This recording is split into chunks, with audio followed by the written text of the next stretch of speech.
Hey, what's up? I'm so glad you're here. I'm so glad I'm here. Welcome to 2026. 2026 for me starts in 2 hours and 29 minutes. So I better hurry up and film this. This video is if you're sitting down, or maybe you already have last night, tonight, right now. Maybe you're doing it right now. Where are you? And you're writing out your New Year's resolutions or ideas or just stuff that you want to do. And once more, I'm seeing it now on your piece of paper. It says, I'm reading your mind right now. It says, I want to read some big ass books in 2026. Well, you've come to the right place. Welcome to the 2026 Game of Tomes list. We've prepared a fine little charcuterie board of books for you to read. Sorry, at this point in the year, it's still the lead up between Christmas and New Year's for me. I'm just living off a hot chocolate. I think this might be my last hot chocolate.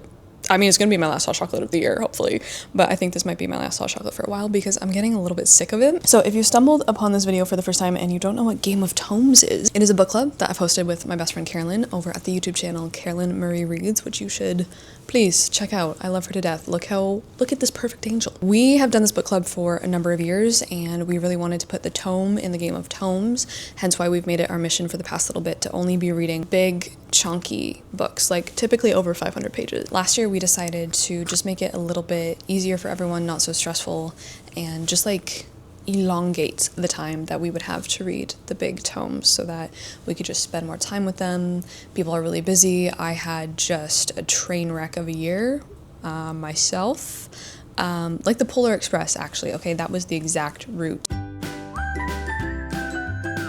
So last year we read 4 big books in the year, so 1 book every 4 months.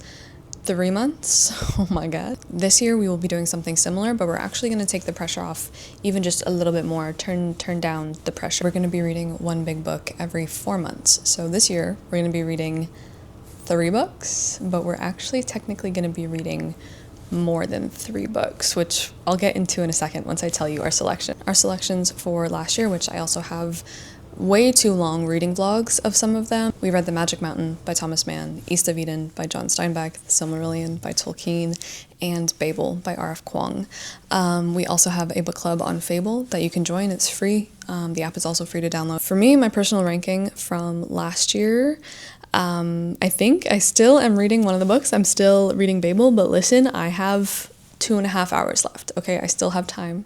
I still have time to finish it. Going at the bottom of the pile right now, unless something drastic changes, which I don't think it's going to, we do have Babel by R.F. Kuang going at the bottom. It's not my favorite thing in the world right now. I really like a lot of aspects about it. Not totally my fave. Coming in 3rd place, we have East of Eden by John Steinbeck.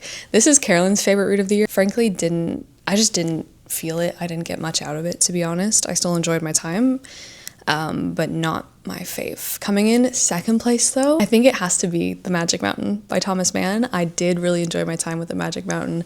I loved it. It combines so many elements that I love, but coming in at number 1 has to be The Silmarillion. I cried my eyes out finishing Magic Mountain, but I bawled finishing The Silmarillion. I just loved my time with that book. It truly just like made my year. I was enthralled, captivated, hooked. It exceeded all of my expectations and I just had the best time ever reading The Silmarillion, so that has to be my number 1. I would love to know your ranking if you've read these or if you read them with the book club this year, whatever it is. Please put your ranking down below. But anyway, this first book that we're going to be reading for the first 4 months of 2026, January, February, March, April, was a contestant for last year. Did not get picked for the book club last year. However, this year I saw it on our old list and I was like, Carolyn, there is something I would love to read. This book has actually been on my bucket list of books that I made years ago. I revised at the start of this year. I realized I still had not read this book and it just feels like 2026 is the year that I meant to read this book. And that book is Moby Dick. Reading Herman Melville. I'm actually so excited. This is it. This is the stupid thing that I think is a good lesson for a lot of things, but I have been so scared of Moby Dick for my whole life. I've been like, I don't know, I think it's going to be so dry and intimidating and I'm just not going to really get into it or enjoy it. But then I grabbed it off my shelf, and obviously so many of you in the comments have been like, Emma, it's beautiful, it has wonderful passages. And when I grabbed it to be like, Carolyn, you know what, I think I really want to read it, we sat down and I read the first paragraph and it was just stunning. I think I should just read it too, because that's what really sold me. Chapter 1. Call me Ishmael. Some years ago, never mind how long precisely, having little or no money in my purse and nothing particular to interest me on shore, I thought I would sail about a little and see the watery part of the world. It is a way I have of driving off the spleen and regulating the circulation. Whenever I find myself growing grim about the mouth, whenever it is a damp, drizzly November in my soul, whenever I find myself involuntarily pausing before coffin warehouses and bringing up the rear of every funeral I meet, and especially whenever my hippos get such an upper hand of me that it requires a strong moral principle to prevent me from deliberately stepping into the street and methodically knocking people's hats off. Then I account it high time to get to sea as soon as I can. Sorry, it's so good. I just keep reading.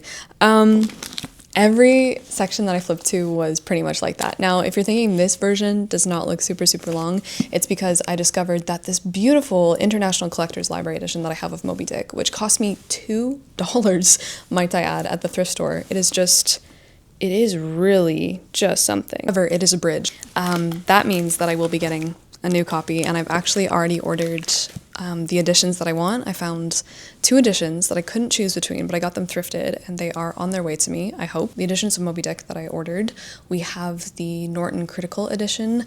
I've heard a lot of people say that this is their favorite when it comes to a critical reading of it, I guess. Like, we have a lot of essays, I think, at the back. We have a lot of information about the text. I'm hoping there are things like glossed in the text and stuff like that, but this just seems like obviously the critical edition that a lot of people would read, for example, in university or in academia, whatever. So I wanted that edition. There's a word that comes up out of the text and it's like splog, and I'm like, what the hell is a splog? I'm expecting this text to be very authoritative and kind and take my hand and tell me what the hell a splog is. The other edition I got, because number one, the cover hooked me. It was gorgeous. I saw that there was an edition of the edition. It's called like a trade edition that has been put into, I think, just general print, because anyway, the edition is the Orion edition, I believe, and there were only 250 copies of it made, but now there is a smaller trade edition. This one comes with beautiful illustrations. I'm not sure if the Norton does. This one does have illustrations, but anyway, this is the tale of how I have come to own 3 editions of Moby Dick when I thought I didn't even really want to read the book. I am really, truly, extremely excited now to read Moby Dick, and if you are someone who's been putting it off, if you're someone who's been wanting to read it, wanting to get into it, please join us in January, February, March, April. I am just honestly thrilled. The next books, okay, here's where it gets interesting. The next books we're going to be reading for May, June, July, August. Carolyn and I both kind of had the crazy idea, like at the exact same time, that maybe we should read an entire series for the book club. The next books we're going to be reading, I'm so excited to tell you this, we're going to be reading the entirety of the Anne of Green Gables series by Lucy Maud Montgomery for the next 4 months of the year. This is going to be a reread for Carolyn. She's read the whole series. She loves them. I love them to bits and pieces. Cannot believe this. I have only read the first book. Okay, I've only read Anne of Green Gables, and that's it. We're going to be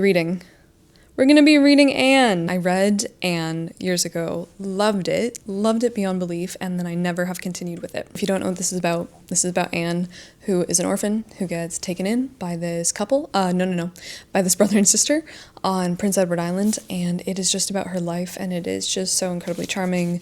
The nature writing is just gorgeous. We're reading Anne of Green Gables, Anne of Avonlea, and then these are the only 2 that I own. So I have also gone on a thrifting mission to find the rest of the series, but what I wanted to do was find the series which has 8. We're going to be reading 8 books over the next 4-month period, which is doable. Carolyn actually did this in, I think, a month.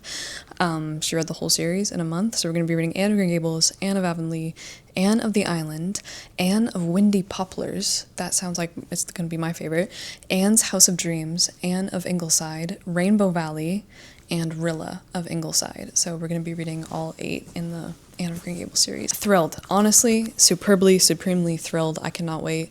What I did on thrift books as well is that because like they come in box sets, which you can find, there's some very inexpensive box sets that you can find, and even better if you can find them thrifted. But I really love having different editions of kind of the series, if you know what I mean. So I went on thrift books and I got a different edition, a different kind of copy for each installment in the series, and I'm so excited to show you them when they arrive because I got a couple of really old ones. That is Anne of Green Gables. That just leaves us with the last book that we're going to be reading in 2026. It's also a large one. It was also a contender on the list last year, didn't get picked up, and this year Carolyn was like, I really, really want to go back to reading from this author because we've read from this author with the book club before. It's The Idiot by Dostoevsky. I am really looking forward to this. I've had this copy on my shelf for years, haven't gotten to it, and oh boy, it's time. Look in his eyes, it's time. I hope you enjoy. Please let me know if you are joining. I hope increasing the number of books we have to read, increasing the